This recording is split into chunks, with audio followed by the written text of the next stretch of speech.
আয় আল্লাহ, নোয়াখালীর নদীতে তাকিয়ে দেখো, ওই নদীতে একটা ইলিশ মাছও নাই। সকালে এক খেও জাল ফালাইলাম, ও আল্লাহ একটা জাটকা মাছও পাইলাম না।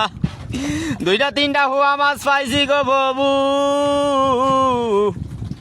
এই দুই তিনটা হুয়া মাছ দিয়া কি আমাদের সংসার চলবে? ও আল্লাহ, আমাদের 10,500 টাকা কিস্তি। ও আল্লাহ, কই থেকে কিস্তি দিমু? ও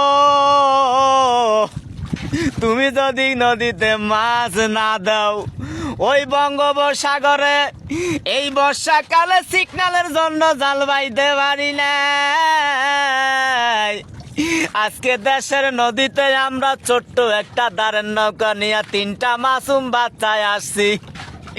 ও আল্লাহ, 3 জনের কিস্তি আছে। ও আল্লাহ, গাঙ্গে যদি মাছ না দাও, কিস্তি কই থেকে দিমু? আয় আল্লাহ,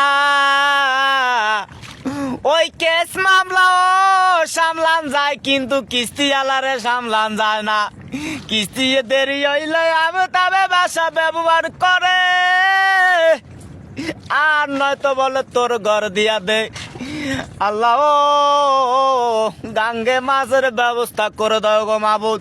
ও আল্লাহ, নদীতে মাছ দাও, আমরা ধরে নিয়ে ফিশারিতে বিক্রি করে কিস্তি দেই।